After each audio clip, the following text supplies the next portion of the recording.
So this is how it's start time. It's just us here, us here. It's always good.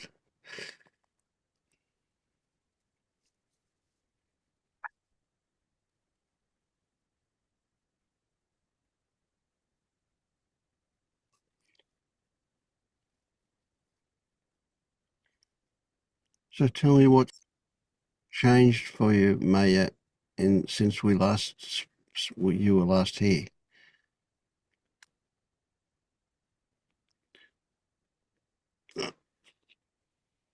You're muted there.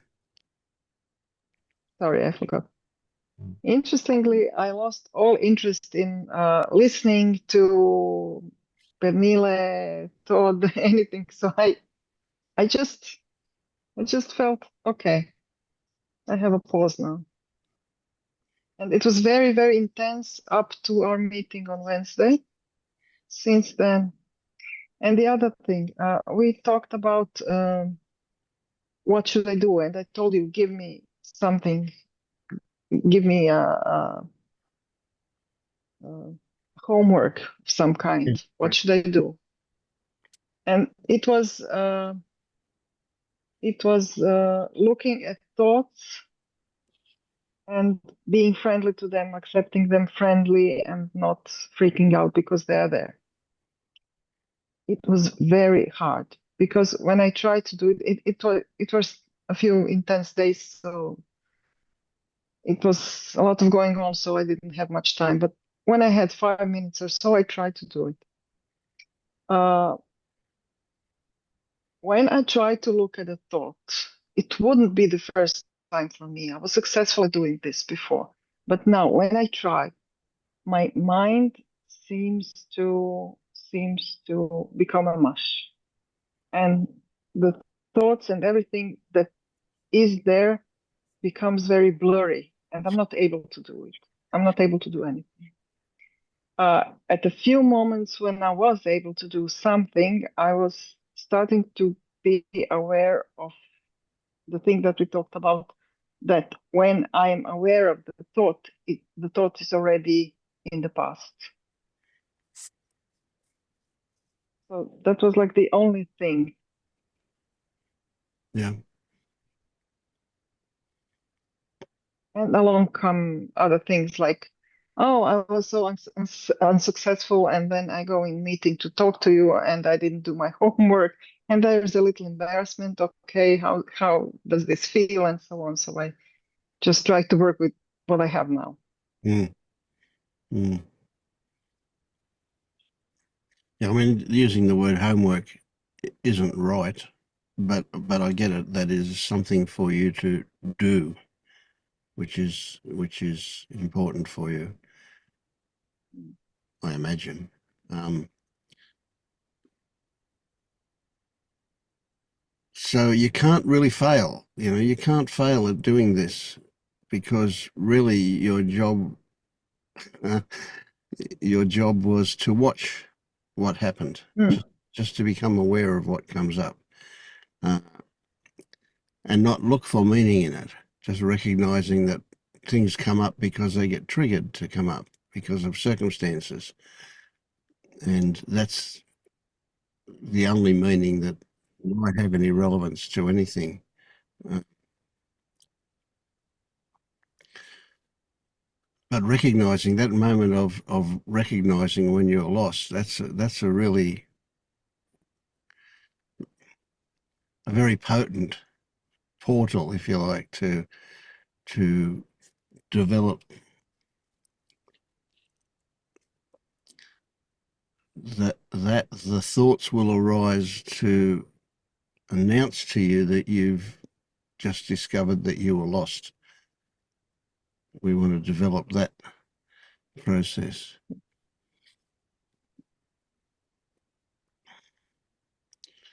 How do you not see this in terms of uh, something that you will achieve in the future if you work hard enough at it? How do you not see it that way? Is it possible? I think it is. because I'm already used to not being so harsh on me. And if something happens, it just happens. Mm. So that's, you see, And when you say that, you know, that has a feeling of rightness about it for you. no, actually, no, Right. not anymore. I think I'm past that, but honestly, maybe just a little bit, but not. It's not prevailing anymore. It's not so important. Mm, good.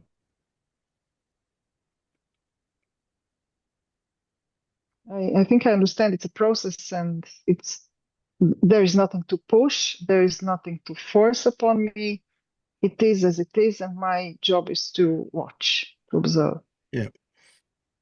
And that will have the effect of a lot of discovery will take place if you can learn how to watch in a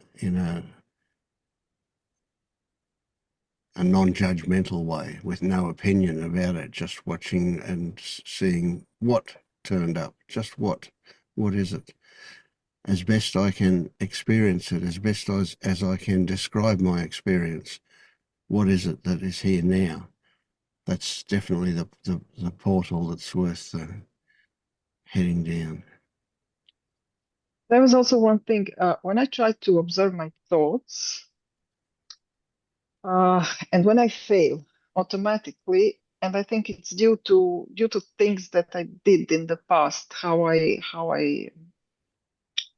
proceeded in the past. Sometimes or oftentimes, it automatically directs me towards observing observing my physical reactions, or how do I, or observing my surroundings, just seeing things around me, being being in the space, being in my body. Yeah, So I had a thought that maybe that's not good because I'm not able to stay with thoughts. It just like I just slide yeah, into I get it. watching, Yeah. hearing. Yeah. No, it is good what you're doing. But yes, it may also have the effect that it's more difficult for you to get in touch with your thoughts under those circumstances. So when we focus on watching our thoughts, what we're really looking to see isn't what the thoughts were about. Far from it. It does not even feature what the thought is about. What we're looking to see is the process that goes on, how it works, how we respond to the thought, what other thoughts get triggered from that thought. So we're looking to become more familiar and more open with what the process is that goes on. But the thought itself and what it's about, that doesn't matter. You don't need to even think about that. Of course, there's an irony there, and that is that without content, a thought doesn't exist.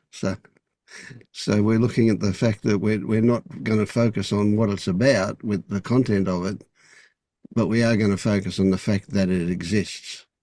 And so just reading the title of that thought is good enough. Yeah. I think I know that Marius said, and I liked it so much what he said. I'm subscribing or not subscribing to a thought. I don't think I have to subscribe. There was a bizarre moment uh, during those 4 days. At one point, I understood what my thoughts are. Uh, I thought sudden there there was someone talking about something, but it wasn't important. But then some bizarre pictures came, and I thought this is a whole exhibition. Then music came. This is a concert. It was really completely bizarre. There was a lot of it, really a lot of it, and it just came, and I was. It's a concert. It's an exhibition. It's someone talking. It wasn't the content, but it was Mm. crazy. Yeah, yeah. Well, I think that's good stuff. You know that you are no longer you're looking outside the box.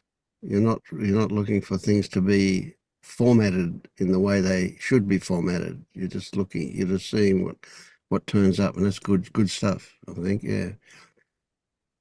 And to see them and even have questions about what turns up, but without seeking an answer, without needing to know what it was about, just wanting to know what is there. Um, that's a really big thing too. How do yeah? So the big thing is don't work at this. You know, allow your propensities to have reign. You know, allow your preferences to work, but at the same time be aware of what they are, and just watch without, right? Yeah. So even subtle things like how you walk or where you walk to or getting a drink of water and stuff like that, you know, you can just see what part does a thought or a thought story play in that when it happens. And that's really interesting stuff. Okay, okay, but I think I now understood that. Okay, I'm able to observe that I'm walking towards walking from observing this and that, but I'm still looking for meaning in this secondary process. Oh, okay. So, all right. Why am I walking away? Why am I walking to? Why? Right. Okay. All right. You're never going to find answers for that. That's the unanswerable stuff. Um, you're walking because you're walking. You're walking in that direction because you're walking in that direction. And so to look for some other story that you can apply to it, for what purpose? Will that other story make sense of it for you? Yeah. I know it wouldn't, but I wasn't aware that I was looking for the meaning in Yeah. the secondary.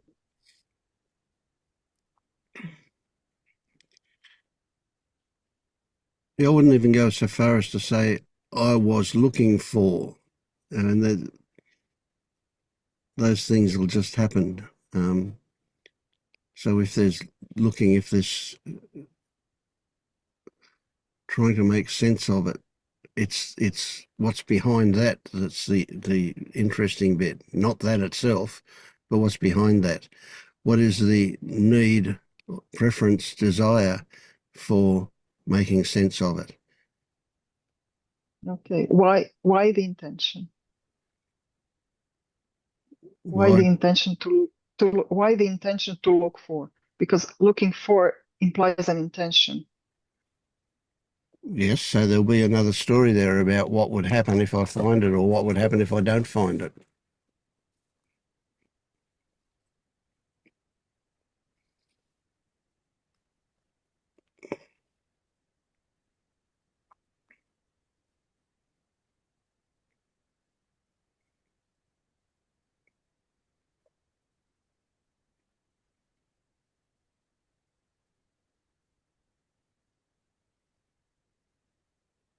I'm compelled to utter a sentence that I am not happy about, and it's so if if everything we said, then everything just is.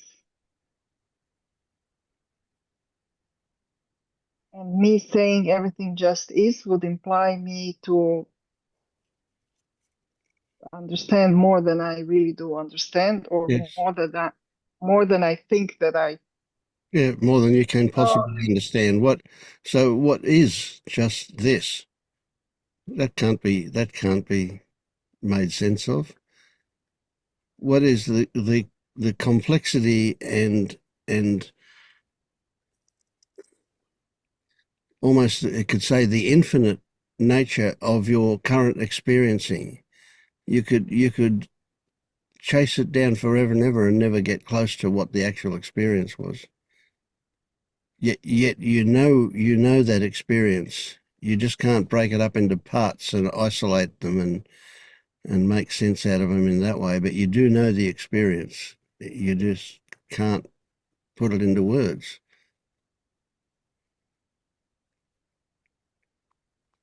So what do we do with if you constantly get visited by this question, why? I want to know why. I want to know why. I need to know why. It's important to know why. Knowing why gives it meaning. I play with all of the possibilities of the why. Why? And then one of the things that never occurs to us in our culture is ask yourself, is it okay to have a question that does not demand an answer?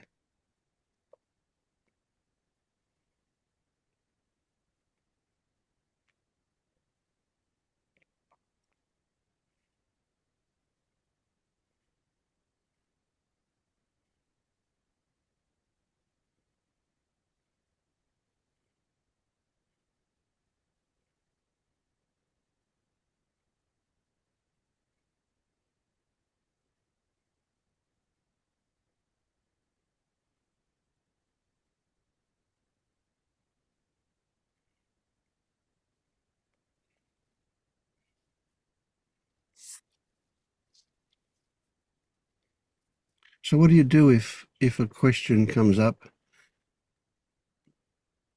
and the response to that is, that shouldn't have come up. I didn't want that question to come up. If I try and answer that question, I'm only going to get lost in something. So what do you do when something like that happens that you already told yourself that's better if that doesn't happen? I think I ran away. And it already occurred to me that um, hmm, that I was aware of running away, that I ran away, and that I figured out it was running away.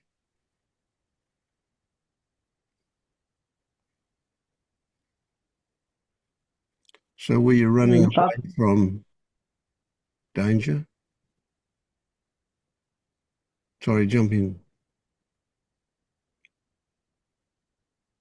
um,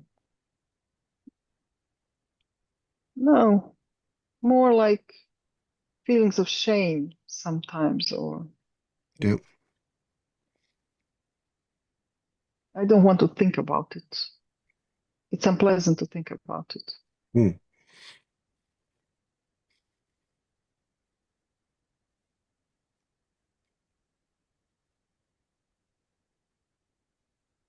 And so it's perfectly reasonable that if you can not think about it, then it doesn't hurt. That unpleasant stuff doesn't arise, but it comes back, doesn't it? Oh yes, every time.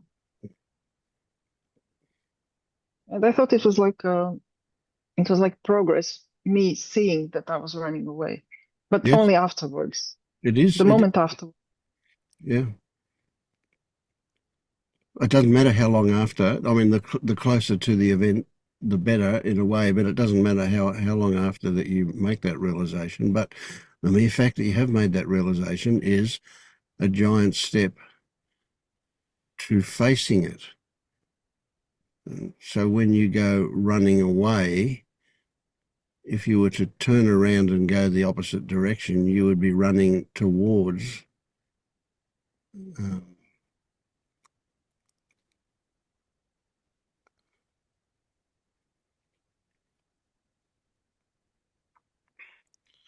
would that take courage to run towards it?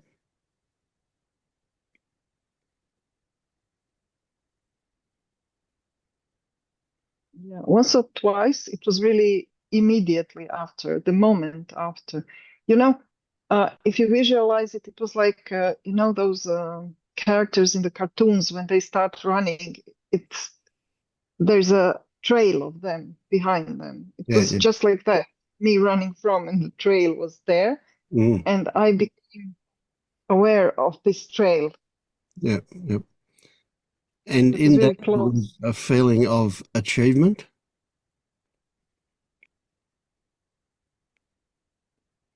Feeling of achievements. I don't know. I don't know. So you said before you thought that this may have meant that you were making progress. Yeah. So that's what I was thinking of when I said, Oh, yeah. yeah. Yes, yes, yes. There was some feeling of achievement. When I do feel it, is it some kind of selfing then?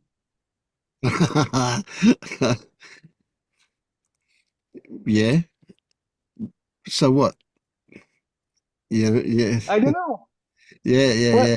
What? I mean, All of it's it. great that It's you see that, getting but definitely don't make a big deal out of it. Don't beat yourself up over okay. it, right? It's not. That's what I was asking you before. What happens if a thought arises that you think, oh, that shouldn't be there, or it shouldn't happen? What? How do you respond to that? That's the trick. Yeah. So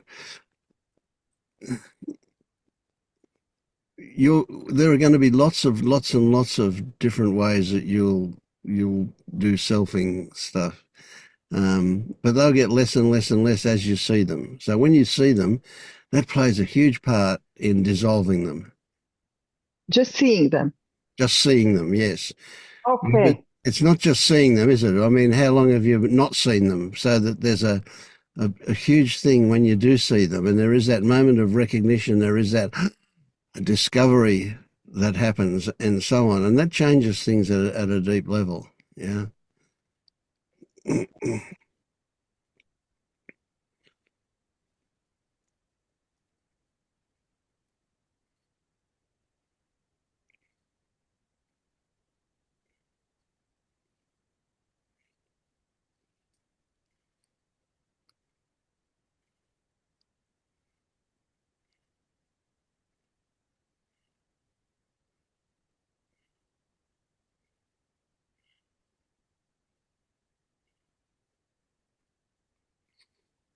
I've I've put a meditation up on YouTube that I made a bit spontaneously the other day, and it certainly does need some polishing, but nevertheless, it's there. I thought better to get it up than to wait. Anyway, it's a meditation that I, I specifically want people to do it as they're going to sleep, um, and and what it's about is an exercise you've heard me do here on different occasions, where we go back to the younger version of ourselves and we straighten them out on a few things that they've got wrong. So anyway, the reason that I just thought of that was because I suspect it would be particularly suited for you to do it. I would like you to, yeah, You can do it. Thank you. yeah, yeah. I'll send the link to it as well, so you don't have to go looking for it. Thanks so much.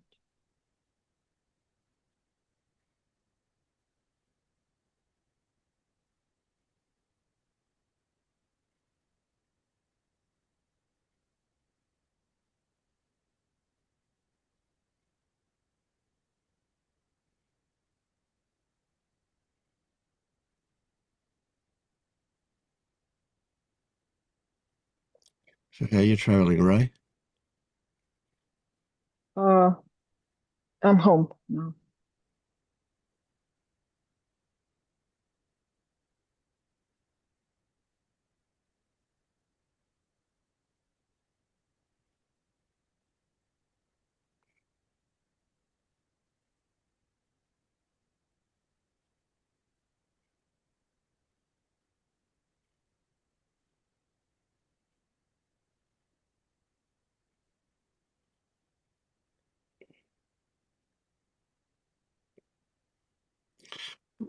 Ray. Tell us what you're looking for.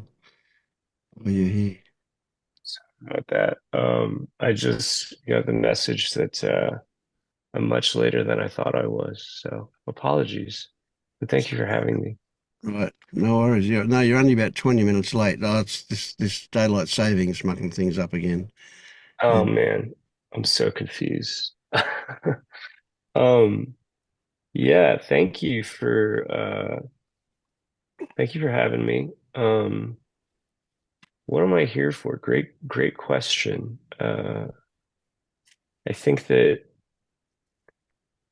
um I got in touch with some of the people at Liberation Unleashed, and that led me to some other videos about non-duality. I don't know, and I just ended up here. I think yesterday I was really caught in some sort of thought loops about. I feel like I'm still sort of in the early stages where I'm trying to like disengage from my thoughts, and I'm not particularly good at it. And so yesterday was a challenging day where I just kept getting kind of stuck. Um, and yeah, so I just felt like I needed something more, and um, hmm, I emailed you and you added me to the group, and now I just woke up out of bed because it's pretty early here in Dallas, Texas, and I looked at the time and I was like, maybe I can still make it. And so, yeah, you're welcome. Doesn't You don't have to be here on time or leave on time. Come and go as you please. Yeah. well, I Good. appreciate that. Yeah, so one of the things that I picked up on was this idea about disengaging from your thoughts. Were they the right words? Were they the words you used? Yeah, I mean, I think that's right. It strikes me now that the more common word would be like disidentifying from thoughts, which is, it was an idea that was pretty new to me within the past year or so, and something that I haven't really had any direct experience of until maybe um, just a couple of months ago. But yeah, uh, yes, that's the idea or the concept that Okay, gotcha. So did you go through the gate at Liberation Unleashed? Were you still there or did you give up? What happened there? I think I'm still there. Um, I don't know that I've made it through the gate. No, you would if you had. Yeah, okay. Then no. So Yeah. you're not having regular guidance at the moment. You, Um, yeah. So I still post on the forum every day, okay, yeah, so you and are, yeah, yeah. yeah. Yeah, and so Stacy is there, and yeah. So I am. Yeah, I gotcha. I hope that's okay. I don't want Yeah, to. yeah, yeah, absolutely. No worries at all. Yeah, no, I'm just interested. It's hard to know, what things are relevant for you if I don't know where you're up to. Sure. Yeah, yeah.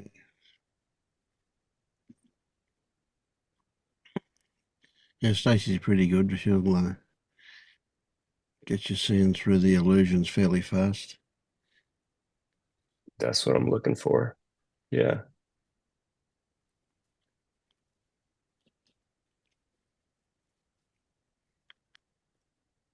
So are you looking to discover that self never ever existed? Or are you looking for one that maybe did exist once upon a time? Um, hmm. I think, I mean, what feels true to me at the moment is that, self never existed. It, so to me, it sounds truer to say that that's kind of what I'm looking for. Yep, yep. Although, yeah, yeah. Okay. So how do things work if there's no self running the show? I mean, they do. Um, They. yeah. So if there's no self running the show, then I think that everything is, I don't know. My So my understanding of it is that everything is kind of in a causal matrix, and there's essentially no activity that is uncaused, right? So everything is sort of happening as a result of a whole bunch of other factors that are also just happening. And um, there's a mental construct that we place on it that there's a self at the center of everything making these things happen. Mm. And um, it's trick it feels false for me to talk about it because I feel like I have this concept of it, but I'm not sure that it's like my lived experience. Mm. But that's kind of my understanding of it, is that that's sort of what the self is basically something we attribute all of these decisions, actions, words, Yeah, yeah. ideas, we attribute it to the self when there is no self that's directing traffic. It just very much feels like there is. Okay. Yeah, good. Yeah, I get that. And I think that's a pretty good way to look at it. Yeah, it's on the way to something else. Um, yeah. So I would like to get clear though this causal effect. That's a rather interesting one. So if we say that cause and effect in the way that our culture, our society has always defined it, it's like one thing or a couple of things can cause something else to happen. Mhm. Now, that's a really simplistic notion. Would you agree? Do you see that? It's that not only is it one or a couple of things, but it's everything that's ever happened Mhm. is required to have happened the way it did happen for this happening to happen.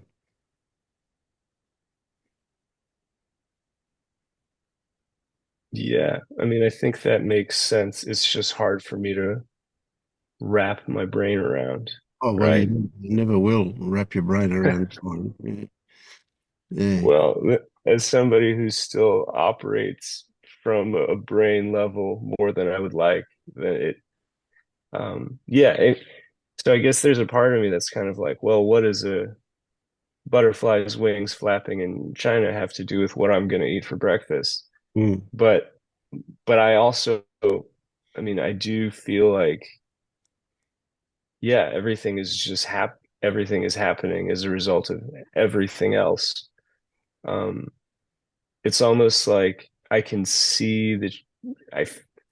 I feel like I can see the truth in that, and at the same time, another another mode of being that's kind of like, well, then what do these two disparate things have to do with each other, right? So I see it and I don't see it, mm, mm, which is kind of a strange place to be in, mm. because it almost feels like I understand it on a mind level, on a concept level, or which is not the same as really understanding it and living from it. So that's where I'm at. That's a bit of a tricky one, that one. Yeah, I get it. I get it. But again, don't you think the notion is a bit simplistic to talk about either it's an intellectual or it's a lived experience? What if you did both? What if you're in and out of one, in and out of the other all the time? Is that why does it have to be I live it all the time or I don't live it at all?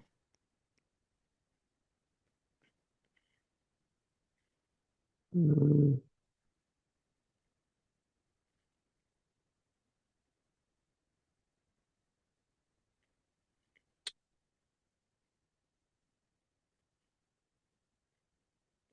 Yeah, I don't, I think that's a fair point. I guess I'm just, there's, yeah, I feel like I'm kind of grasping for certainty, um, Yeah. of where I'm at. I'm creating these defined states. Um, so I take your point. And so here's a good one for you. It's never about what comes up. It's always about what triggers that to come up. What's behind that to make it appear.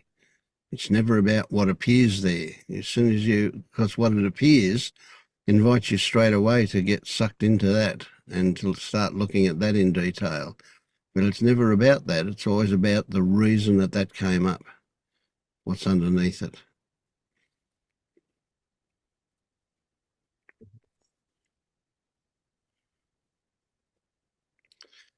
So what you're going to have, this is my prediction for you for the future, is at some point you're going to reach a stage where you'll go, okay, I get what awake is. And then a week later you'll go, oh shit, this happened. No, that must mean I'm not awake. And you're going to go through that up and down, up and down, up and down until you don't anymore.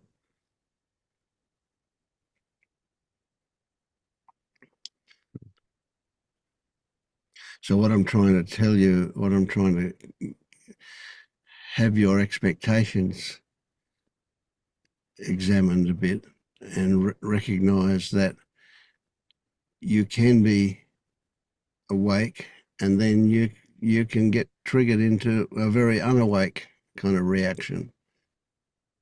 And then you can go back to being awake again. And I know this is not the way a lot of people will describe it, but it's what I want to do is take away the charge that doubt thoughts are going to generate for you when they turn up. Right? They're only temporary, those doubt thoughts. And again, you'll never get rid of them but with reason. You'll never get rid of the doubt thoughts by thinking about them. It's always about what triggered them to turn up, not them themselves.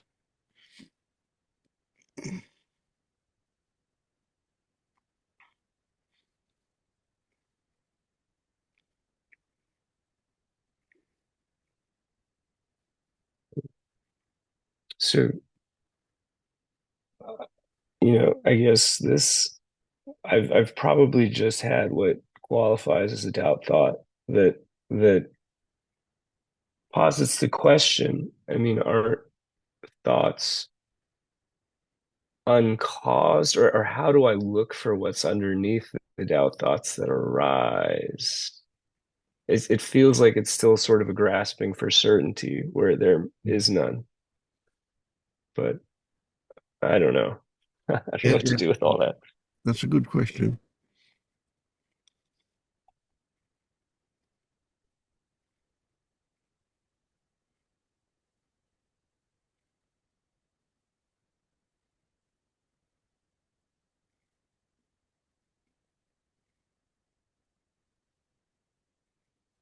No, all I can say is you're never going to satisfy a doubt thought. You can't reason them to go away. The only thing you can do is accept their existence and not engage.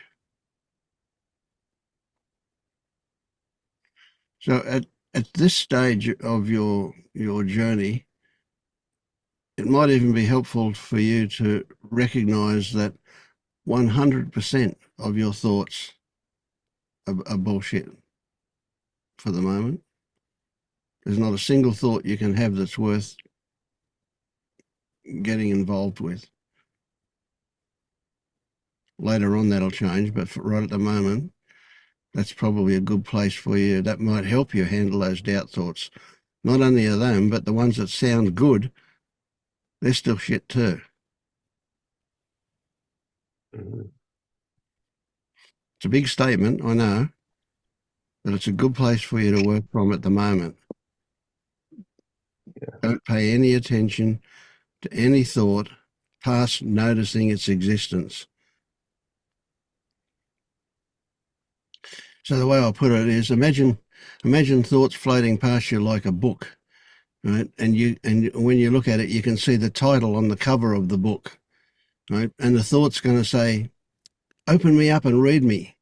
I've got a really interesting story here, right? And you just go, nah, I'm too busy for that. I've got something else going on. So you just notice the title and let it go past, or let it go into the background, or whatever it wants to do.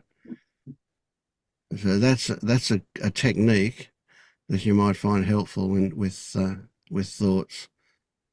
So get rid of the stickiness. You've been hoodwinked into thinking that your thoughts are important, but they're not.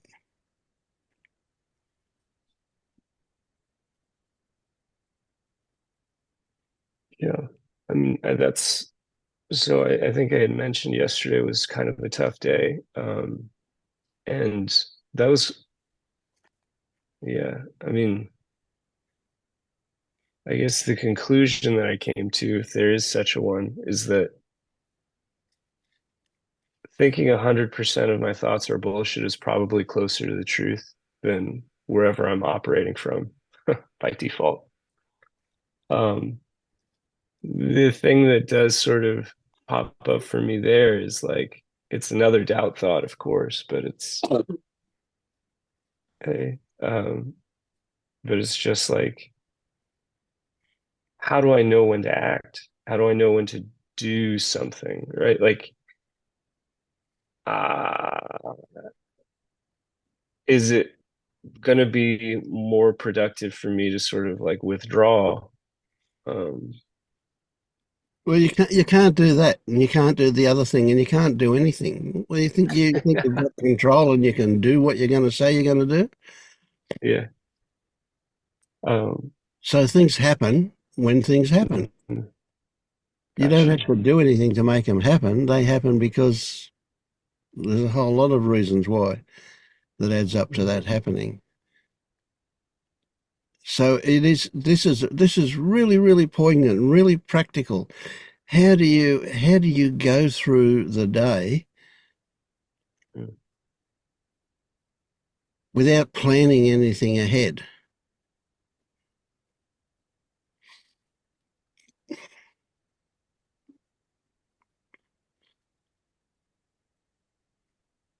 I Right? don't know. All you can do is try it. Yeah. So when you get up tomorrow morning, so you say it's early for you now. It's in the morning there, is it? Okay, so when you put that shirt on, did you think I'm going to put my right hand through the sleeve hole first and then my left hand and then I'll pull it over my head? And did you think any of those thoughts? No, it was just let's get the shirt on. It just happened, didn't it? Exactly, it just Yeah. happened. Yeah. Yeah. And that's the way life works all the time with everything. It'll just happen. Yeah. Mhm. Now it's not to say that intentions, if they turn up, don't have some effect on that happening. Maybe they do, maybe they don't. I don't know, but it seems like they do sometimes, and sometimes they don't. So it's like we can influence a little bit, but not determine, just influence. It's a it's a funny little one, that one. Yeah. So if there's nothing for you to do, no work for you to do other than keep answering the posts at LU, but otherwise just watch what goes on and you'll discover stuff.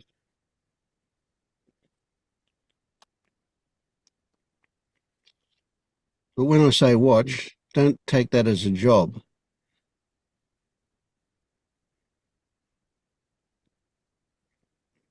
I mean, if you do, you do. but that you don't need to beat yourself up over how well you do it. Yeah.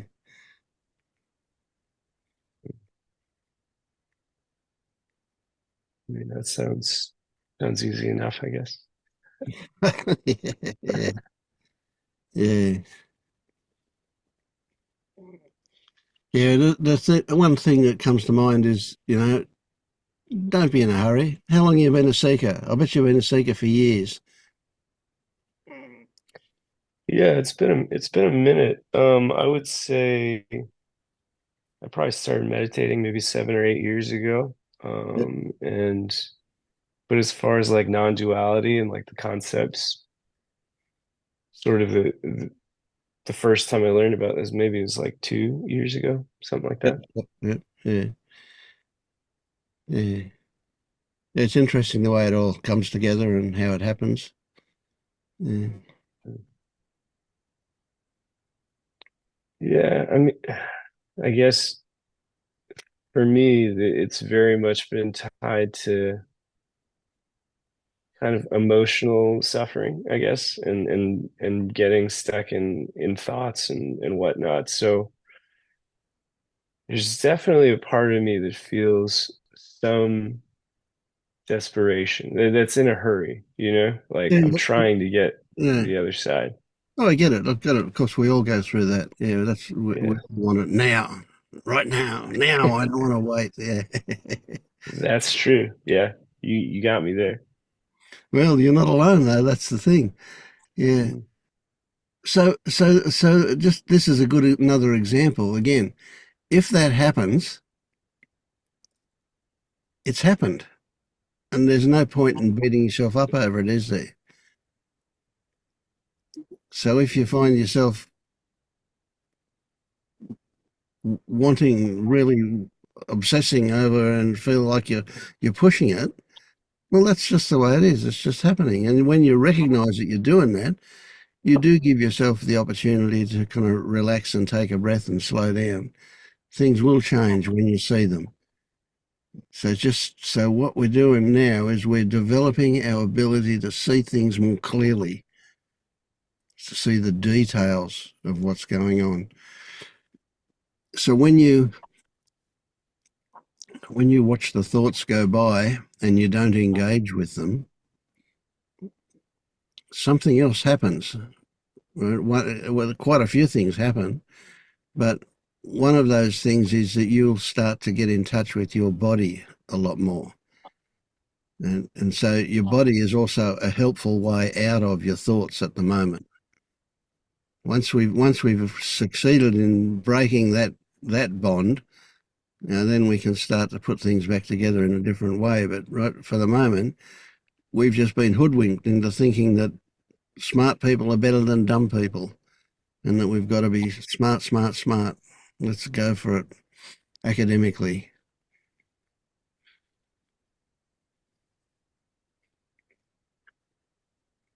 Yeah, for sure. And you know, it's like the thoughts when they come up. Like yesterday was a difficult day. Most of my thoughts were about, my family and my marriage, which are things that are extremely important to me, right?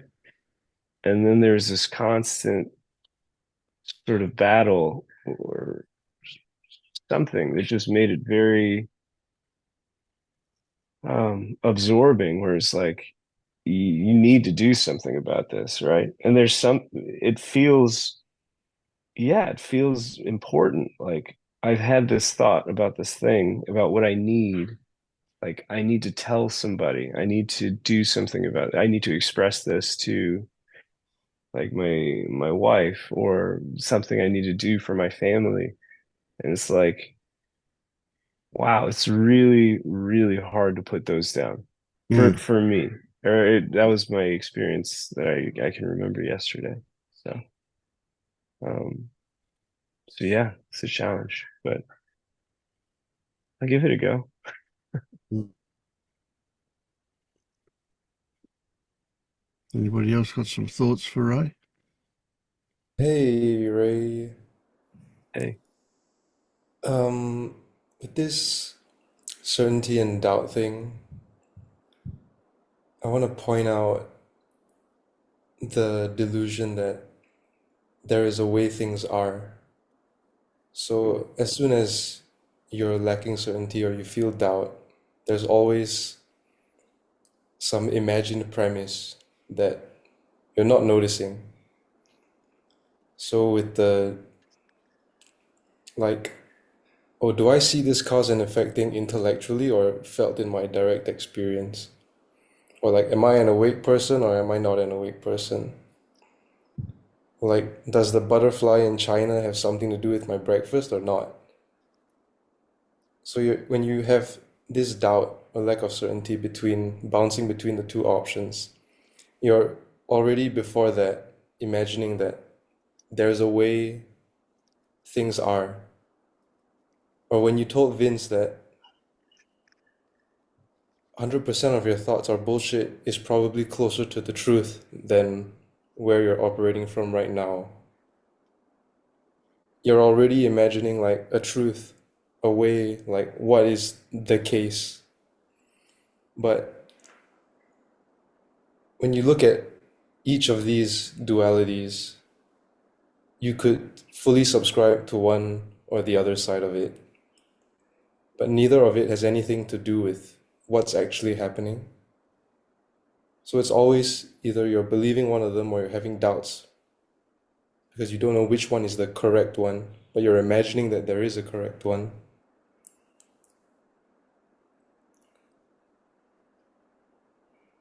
Because with the butterfly, I mean, if there's a butterfly in your room and you're eating breakfast, and you're eating oatmeal, right? What's happening is you're seeing a butterfly and you're eating oatmeal. And you're thinking about whether that butterfly caused you to eat oatmeal. But the butterfly didn't cause or not cause you to eat oatmeal. All you know is there's a butterfly and you're eating oatmeal. Does that make sense? Yeah, it does. Because Yeah, it anything rings outside true. of that is you're just imagining it. Mm-hmm. Yeah, that feels, yeah, that does make sense to me. Thank you for that.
So have you been, Marius?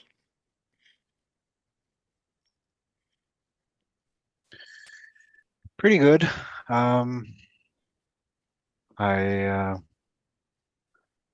I noticed yesterday that I've been feeling sort of isolated for a while without kind of really noticing that. And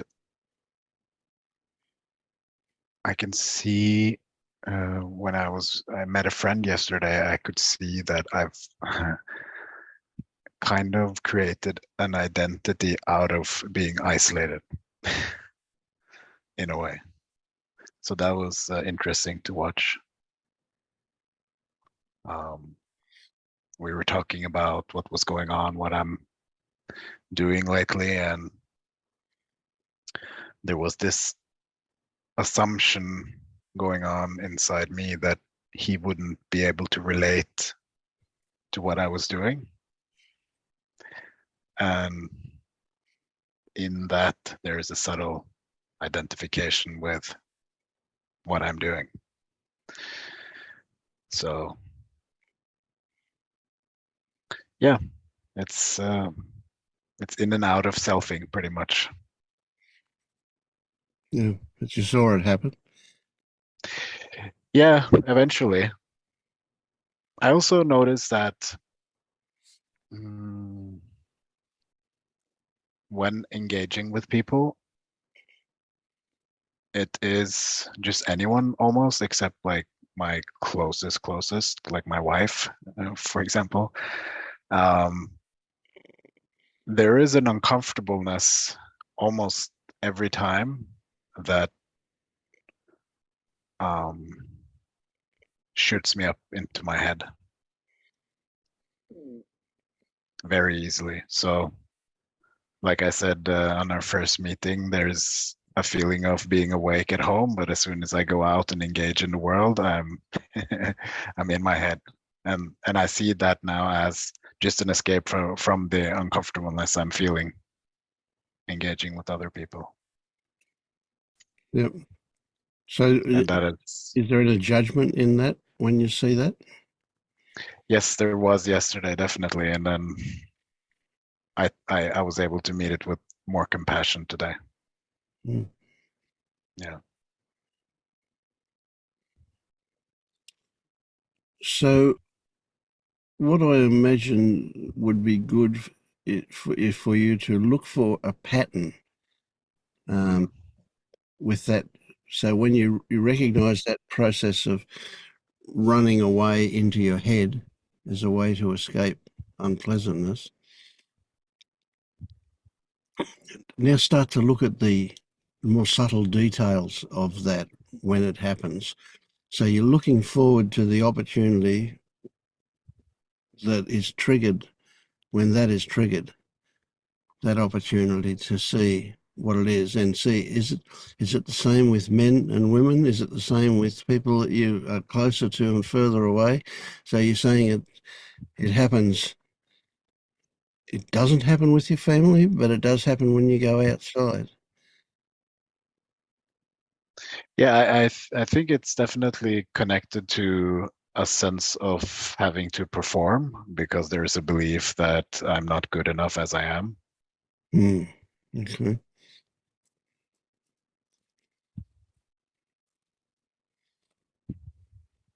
So there's a fear that of being found out, basically. Mm.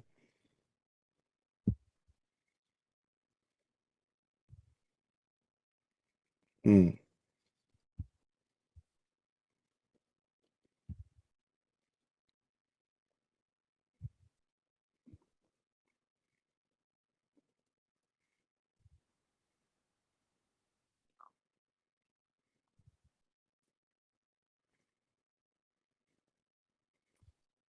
Yeah, that's an interesting mix of the past and the present, isn't it?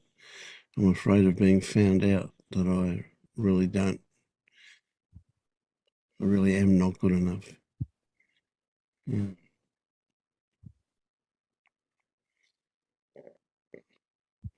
So you take notice of that meditation I put up there as well. I'll send out an email now with the 3 meetings, and I'll put the link to that up the top so that you can see it. But yeah, that would be, I think, good value for you. That's frequently fairly deep-seated stuff, that I'm not good enough. Yeah, I've seen it for quite a while. I used to do circling or like in the men's circles, where this has been a topic for for a while. So I see where it comes from. I kind of I feel like I I get the whole gist of it, but it doesn't dissolve. Yep. Okay, because there's still some hooks on it. That's all. Yeah. Mm. Um,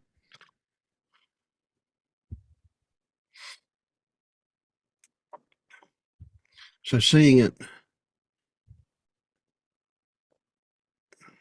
kind of this goes against what I said before about how seeing it is often enough to dissolve something, but sometimes we can see what this stuff is about, but we can't unhook from it.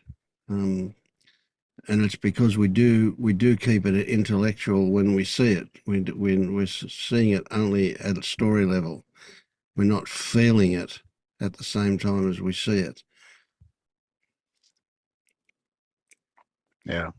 And to change all of that is definitely an emotional thing. It happens at an emotion. You're only going to use words to try and convey an emotion.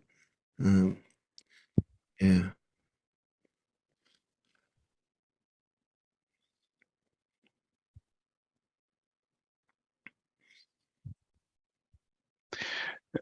Part of me, because this is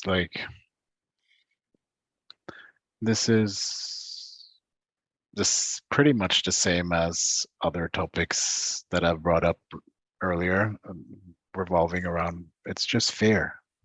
So I've also kind of had the thought of just working with my relationship with fear. Mm.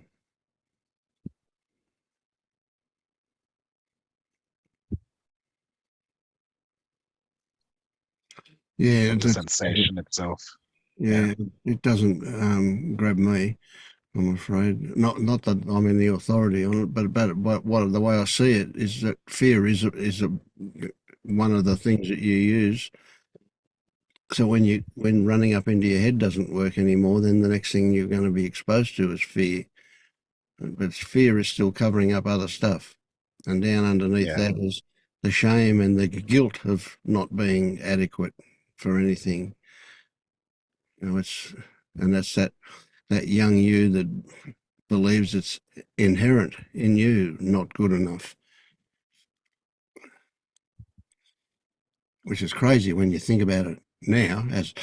As an adult, you can see that that's just infantile thinking, but that's what got locked in the cells back when it happened, and that's what you've been living with all your life. But it is still in the past; it's not in the present. So we've got to accept and make a connection, and then forgive all stuff at an emotional level to get free of it. So just seeing what it is and where it came from and how it got there, that's very intellectual. That's not enough with this stuff. It is enough with some stuff, but not with this.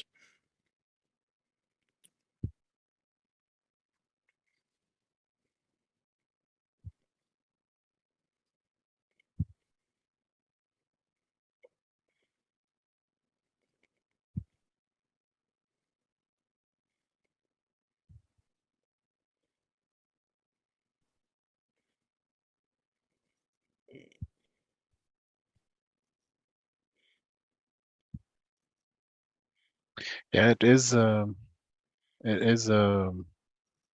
big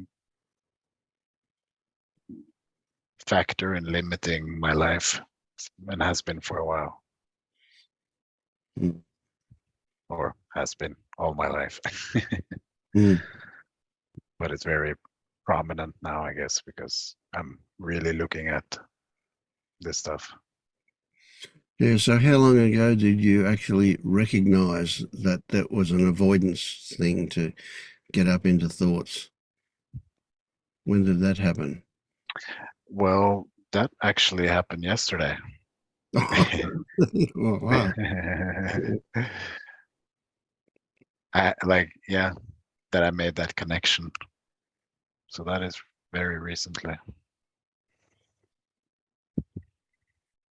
Maybe that will help the next time I do it. I don't know. Absolutely. That will Seeing that. definitely Yeah.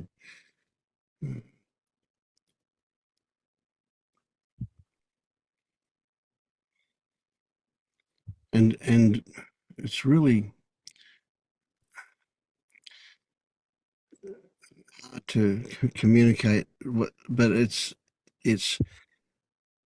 your response is going to be to that stuff when it turns up is going to be how you feel about it. And so if how you feel about it is, well, that's interesting, it's just turned up again, that's the most productive attitude you can have towards that. And definitely not critical or trying to change it or control it or send it away or anything like that. Just Yeah, accept that is it. also habitual. I with unworthiness, you also have a lot of um, criticism or self-judgment along with that. Usually, Mm. it has been for me at least. So the initial response has been judgment, but like I said, it took one day before I could kind of see it with compassion, and that is improvement of what it Yeah, has been. So that's a big yeah. deal. Yeah, great.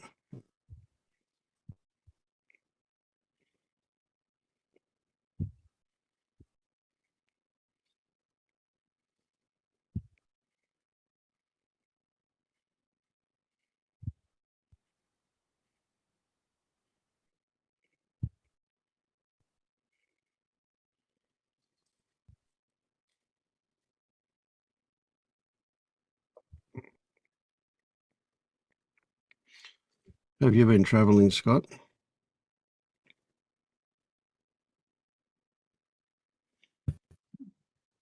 I'm doing good. I don't really know what to say. Oh, well, you've said it, I guess. Yeah.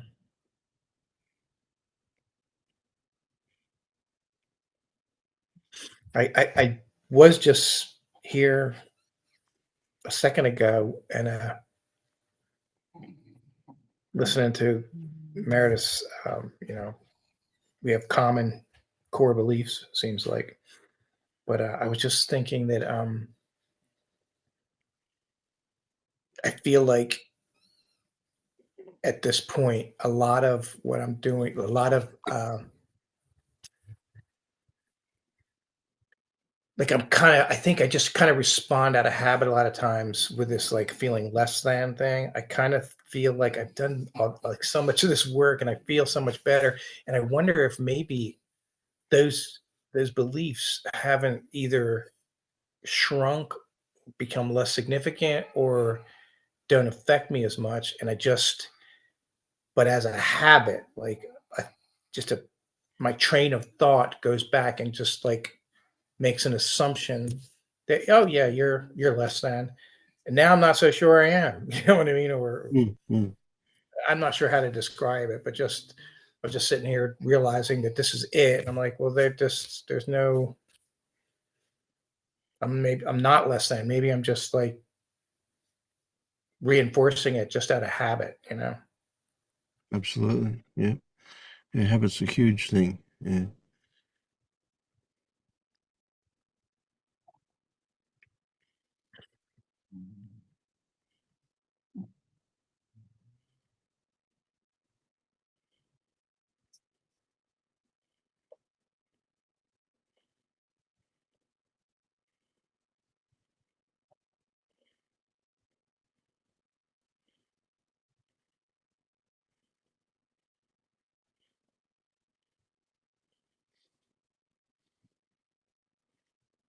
Actually, very satisfied with my experience, whatever that means. Mm.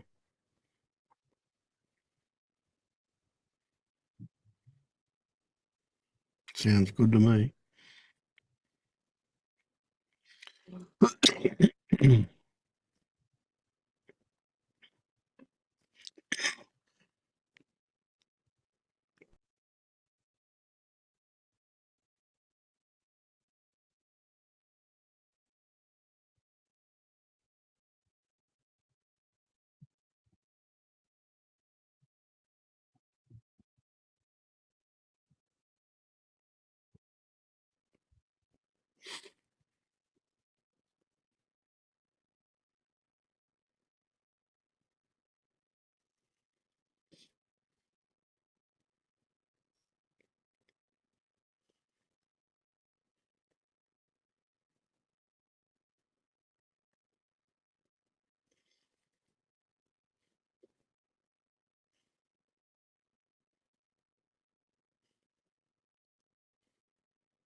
Things still good for you, Jeremy?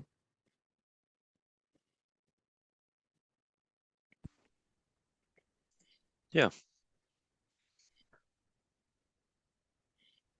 I was thinking about, I don't remember which discussion it was now, where I had mentioned how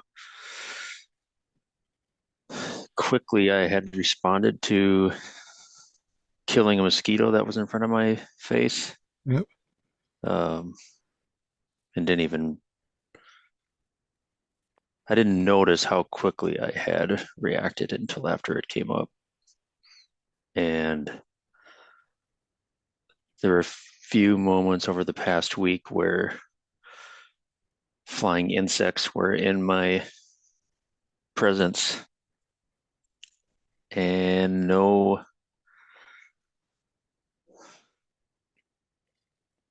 reaction like that came up. There was one that was a tiny bug, and so I wasn't surprised that it wasn't a mosquito, it wasn't a fly. And so in that moment it felt harmless. But there was a enormous, I don't know if it was a wasp or a hornet. And I was with a group of people and there was a lot of freaking out from other people who were there, getting up, screaming, running away. And I wasn't intentionally trying to not react. I just didn't. And I just found it interesting. Yeah. Yeah, that's pretty much it. I would say that's a classic example of when you recognize what happened when you did clap that mosquito into oblivion, that something changed. Yeah.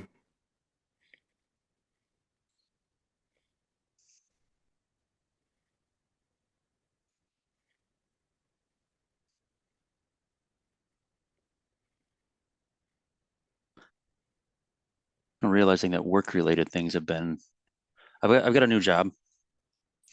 And so I'm noticing thoughts and emotions that are arising. It's a little bit similar to what Scott was just talking about like the new people that I'm working with. I realized that relative to my old job, where I had earned that trust and respect over time, and I'm noticing tendencies to try to prove myself.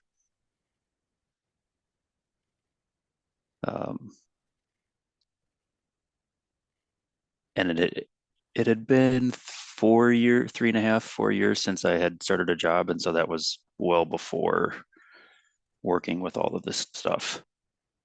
And so I found it interesting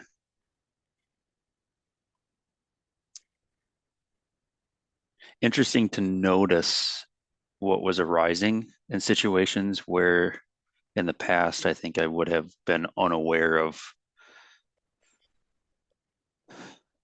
actions that I was taking, things that I was saying, having the urge to speak early and often to try to prove that I'm smart enough, I'm good enough to be here.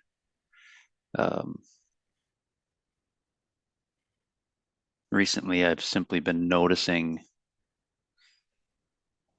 those urges, those impulses to try to stand out and prove myself.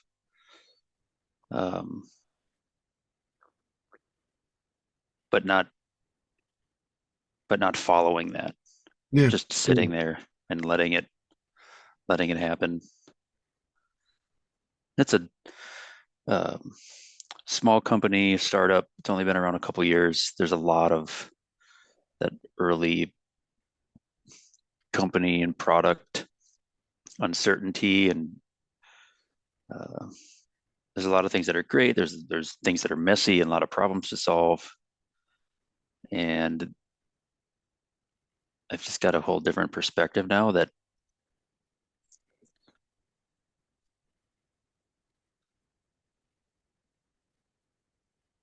that urgency, or that like, oh, we've got to do all of this stuff right now. We've got to sort all this out. We've got to figure all these things out. There's so much to do. A lot of those things can be, that in work and for a business, it can be helpful to think about how to, but seeing all of that sense of urgency and those emotions arise, but not needing to do anything about it. Mm. And just being able to, I guess, more see what's right in front of me and just respond to that without getting caught up in, Yeah. oh, I've got to do this, we got to do that, we have so much work to do. We don't have like, there's so much more work to do than there is time to do it. That Mm. would cause a lot of psychological stress. Now, things that felt like such important problems that just had to be figured out as soon as possible, or the company was going to fail and go out of business.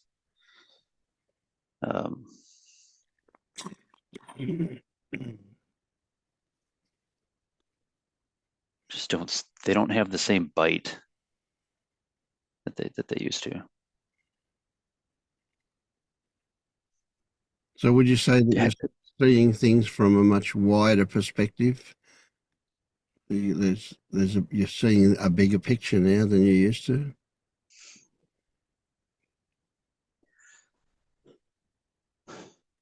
Somewhat. It's almost like it's a little bit of seeing the bigger picture, and it's almost seeing the lack of a picture. Okay. Yeah. Mm.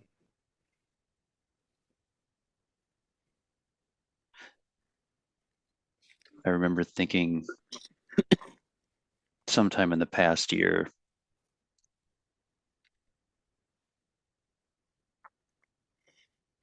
that the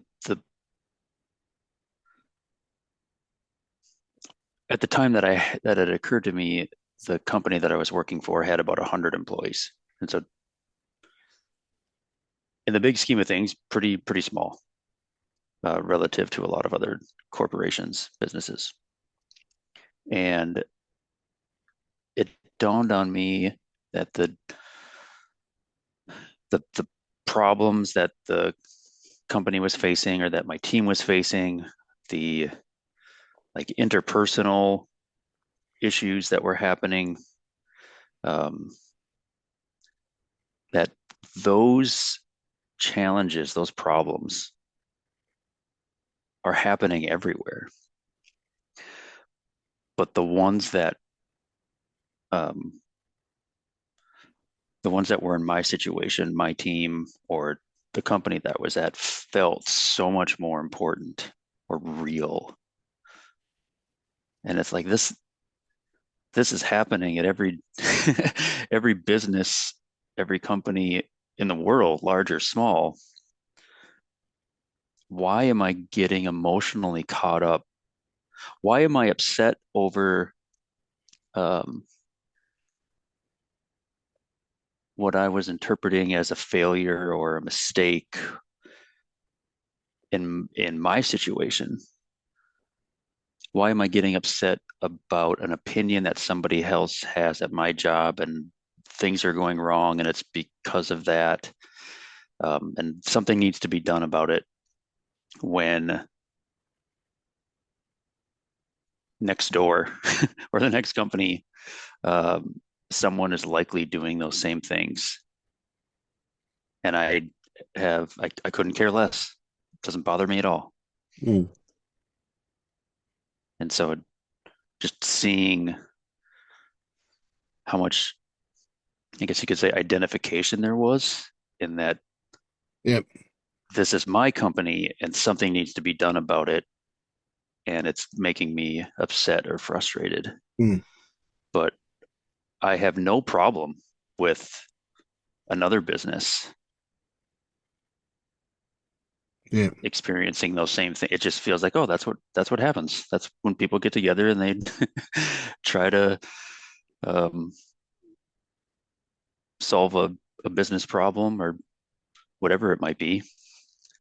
So you That recognise that the hooks were in this one because it was my team, my company. Yep.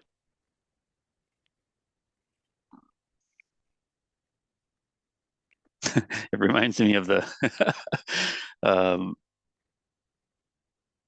the challenge that I had shared recently with the local football team. That this was my team that needed to succeed and win the game and perform well.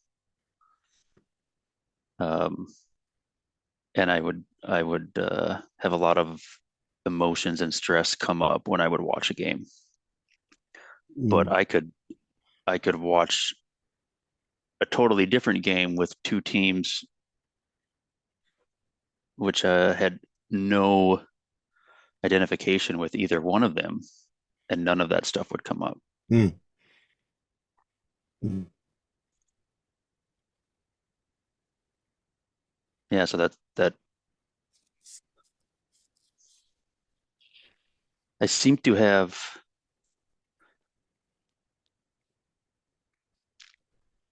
the discovery of things that I'm identifying with is broadening and widening. And so it's less obvious, or the identification with things within like this body and mind has lessened, but now this is my house or my city or my neighborhood or my team, my company, my family, my grocery store. I mean, it's the that sort of Yeah. Well, watch got. that one get played in the upcoming election. Yep. They'll use that card big time. Yeah.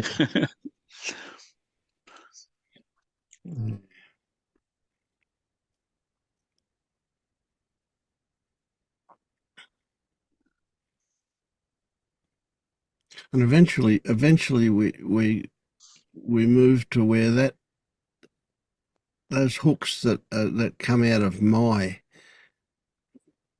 get very, very subtle, but they can still be there. So we need to recognize that if they are still there, if there's the tiniest little shadow of a feeling about my anything.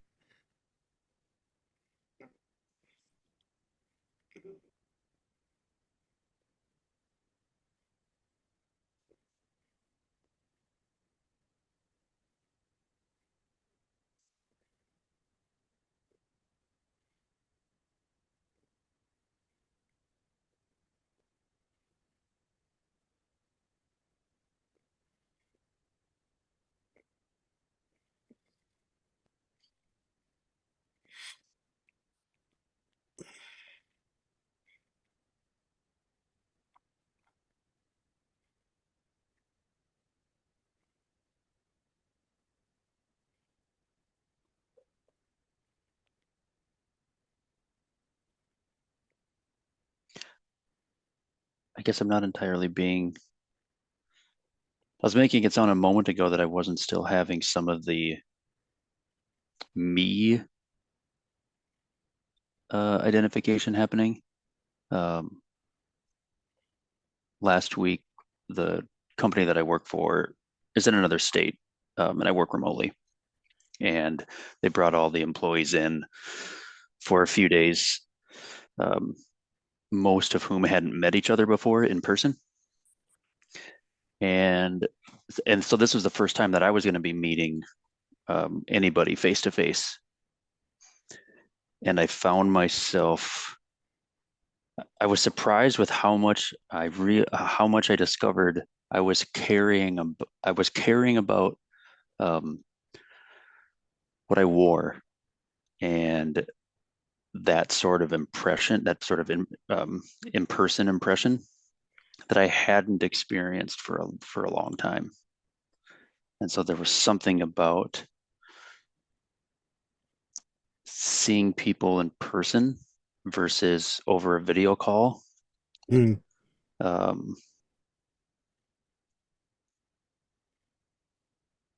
Where I was feeling these urges to need to dress differently. To impress. Because, yep. I found that interesting. And what was more interesting I felt about it is that when I noticed it happening, there was this sort of inner turmoil is a little strong, but like this debate that was happening in my thoughts. It's like, well, now that I've noticed it, now I can't buy that new shirt because there was like identification happening on both sides. Like I noticed that I started to move towards wanting to buy a new shirt or some new shoes because I wanted to make a good impression. And then the like identification with somebody who doesn't need to do that came up. And so there was this this battle between the person who needed to dress well to impress and the person who didn't care.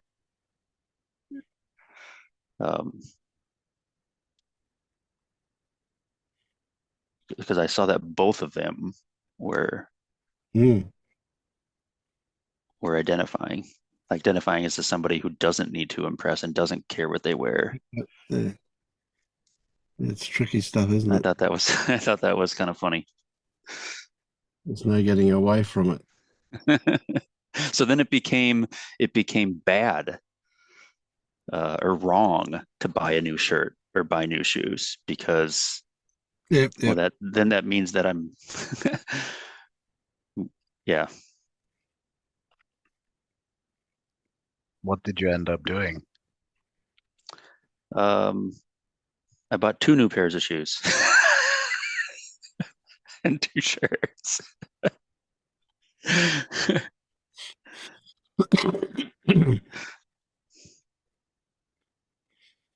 I can totally relate to what you were just, that whole scenario, by the way. I'm curious about your experience then, Marius. No, it's just exact thing going on with me. I don't have a particular memory. I just remember this happening to me a couple of times as well, where I'm like seeing identification and then, yeah, the opposite happening and creating an identity out of that as well. So I don't know where the choice just happens, I guess.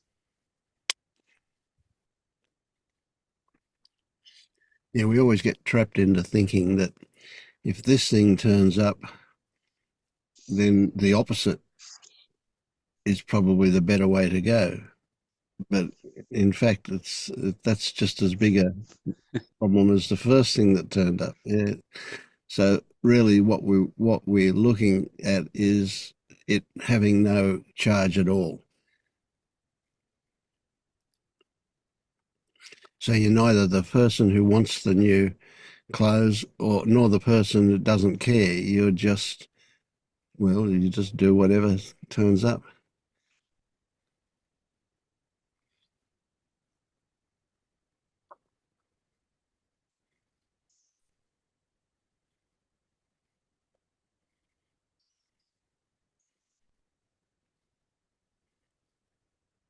Have you been, Kelly? Hey everyone. I feel like I'm living in two worlds sometimes. I keep flip-flopping. I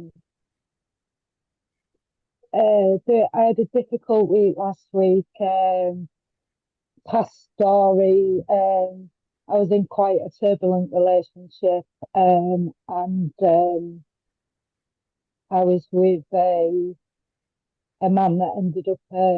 He was a paedophile that I didn't know about, and he abused my daughter. I've not had contact with him for 6 years. And he got in touch with me on my son's birthday. And I went straight into, I've been quite peaceful up until that point, and I went straight into shock, fear. But that only really stayed with me for probably an hour. And I think the shock just literally, pretty much put me on my ass. And I was just that, I was just that. I think it's probably the first time that I've actually felt what happened, and let some of that in,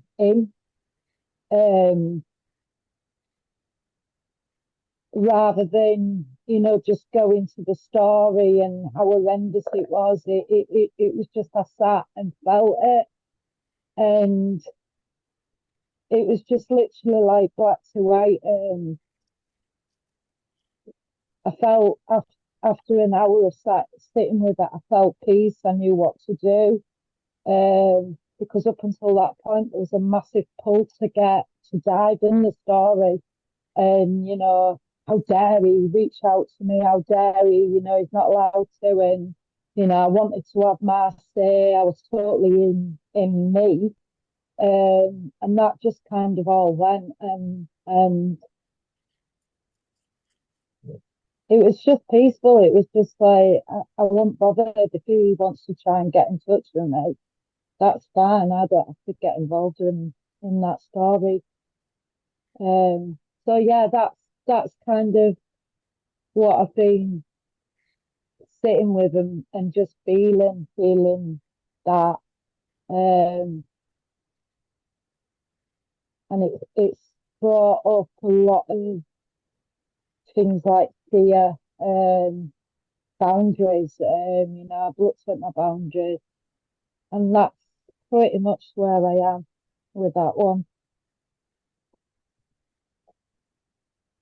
So I got the feeling from you that you'd kind of done the full loop. You'd come back to somewhere where you were okay, and then I got the feeling that maybe you're not back to okay. Where are you now? Yeah, so I am okay with it. It's just been the story keeps continuing. It keeps trying to reach out to my children. So I've had to get in touch with a family law solicitor. So the story just keeps developing, if you want to say. I feel like I'm getting more at peace with the story, but I'd be a lie if I didn't say that like there is a reaction in me when I see my children upset.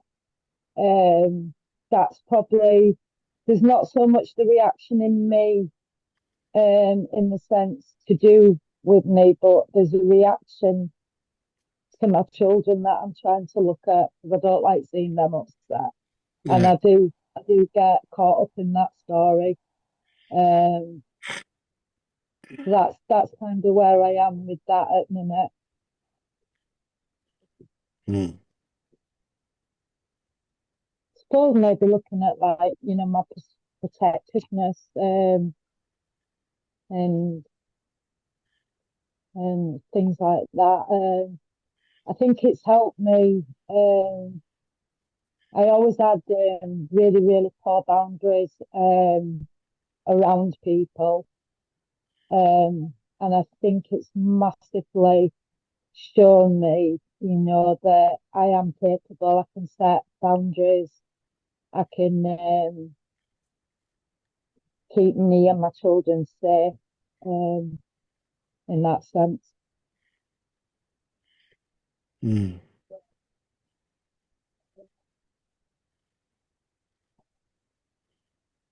But I do sometimes there's peace. There's a lot of peace around it, and it's like I look at it as a sense of, oh, what am I going to learn from this lesson, kind of thing. And then another time there's like I can almost feel a pull, to dive into the story. It's almost like I can feel that pull. How dare it? Or oh, it's hurting my children, and I feel it sometimes, and sometimes I do dive in. Like when you do dive in, does that seem like it's a voluntary thing that you do? I think it's kind of showing me, do I want to be kind of right? Do I want to have my say? Do I want to like thingy, or do I want to be peaceful? It is showing me that, well, I suppose it'll get to a point where they're into reaction now. That's what I'm working with at the minute. Yeah. No, that sounds 'Cause I pretty can, good what you're doing. Yeah. And you're seeing it as you're doing it, the way you're describing it at least, is you're seeing it happen. yeah, I'm seeing it's really actually quite intoxicating. Mm. That pull. Um, no, I'd say more times out than not that I don't like dive in because I can feel it, and it's like no, I'm not going to go there. But then sometimes I think if I'm shocked or I don't know, sometimes it just gets me, um, and then I think, God, I got like stuck in that for a time. Mm. Yeah.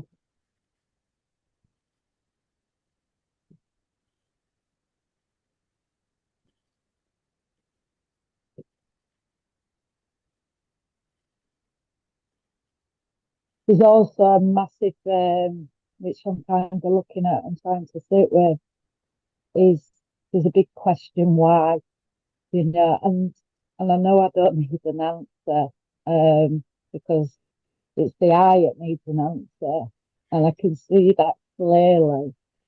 But that one question sometimes catches me out. I don't always quite catch that thought stream. Why has it got in touch? Why is it doing that? And that catches me. So I'm journaling on that and just like trying to sit with it. Mm. So sometimes you get lost in that why question. Yeah.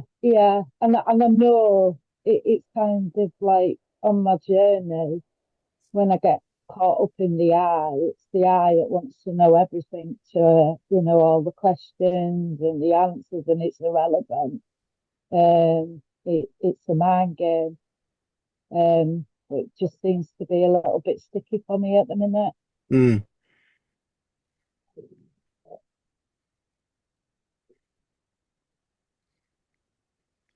So if you get that seeing it happen is the important thing, Mm, that it happens is almost irrelevant. It's the least important thing.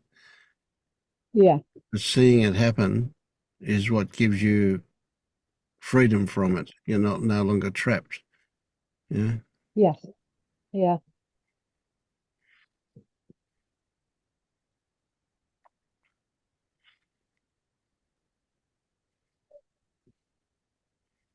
What are your I thoughts? do think this is, sorry, Go. go on. There I'll let you you. go. Yeah, I think this has been quite a big one. Kind of when it happened, I tend to alcohol to numb a lot of them feelings. Um, and I think it was quite good that I was shocked, because I think it just like that shock just like kind of made me sit on my butt. And I truly kind of feel it was the first time I've actually felt what happened. Mm. And I know it's a story. I know it's a story, but I think it's also important that I feel it. And I think that's the first time I've actually felt it. Yeah, there was tears, there was thingy, but there was a lot of numbness around it, blunting around it. And I think that's the first time I've really, like, been willing to dive into that and actually just start feeling it. Well, that's a pretty And I big. don't, Mm. yeah, I don't think it's going to be. I don't know. Maybe that's just the story I'm telling myself, but I think it's been quite a big one. That's why I just need to be patient and loving and compassionate with myself. Mm. Absolutely, yeah. Yeah.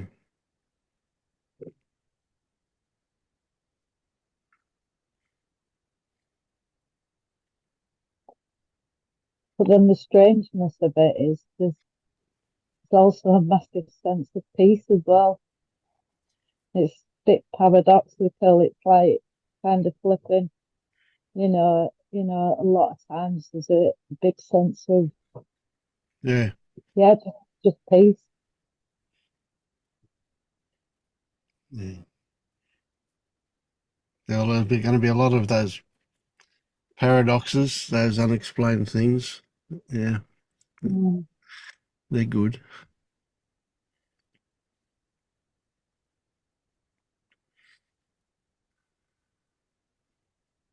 Anybody else got some thoughts for Kelly?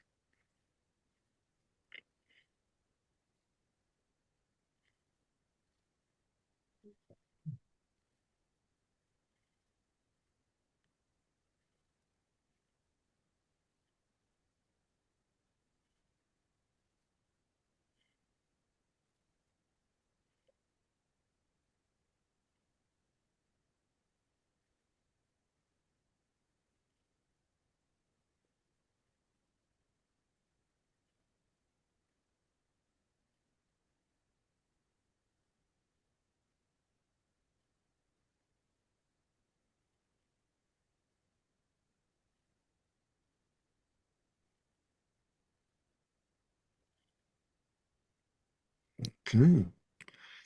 Well, we'll have an early mark tonight, eh?